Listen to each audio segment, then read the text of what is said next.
இங்கு வந்துள்ள விருந்தினர்களுக்கும் மற்றும் மக்களுக்கும் இது போன்ற எதிர்கால இந்தியாவை முன்னேற்றத்துக்கு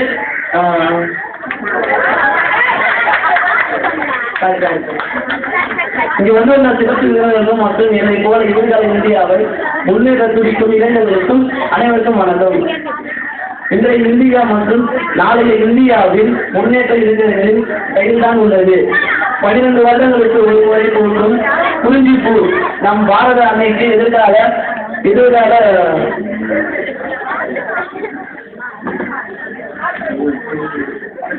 பாரத அன்னைக்கு கிடைத்தவர் முன்னாள் குடியரசுத் தலைவர் அப்துல் கலாம் அவர்கள் கூறியது போல இளைஞர்களே கனவு காணுங்கள், கனவு நினைவேற முயற்சி செய்யுங்கள் என்ற உறுதிமொழியை எடுத்துக்கொண்டு முயற்சி செய்த இளைஞர்கள் ஒலிம்பிக் போட்டியில் 32 தங்கப்பதக்கங்கள் வென்றுள்ளனர்.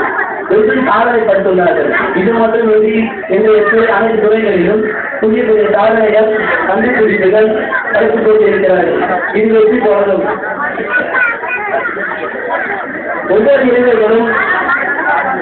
இளைஞர்களும் சின்னதும் வளர்ந்தும் என்று இல்லாமல் நாடு நமக்கு என்ன செய்கிறது என்று நாளைக்கு நம் நாட்டிற்கு நாம் என்ன செய்தோம் என்று ஒவ்வொரு இளைஞரும் நினைத்து கனவு காணுங்கள், கனவு நினைவர முயற்சி செய்யுங்கள். அந்த முயற்சியை நம் நாட்டிற்கு முன்னேற்றத்தை வகுக்க வேண்டும். கருப்பு மனிதனுக்கு ரத்தம் சிவப்பு தான், வண்ணங்கள் இல்லை. வாழ்க்கை மனிதன் எண்ணங்களில் உள்ளது. வாழ்க்கை நீ நல்ல மகனாக இருந்தால் உன் குடும்பம் மட்டுமே முன்னேறும். நீ நல்ல குடிமகனாக இருந்தால் நாடே வளர்ச்சி அடையும்.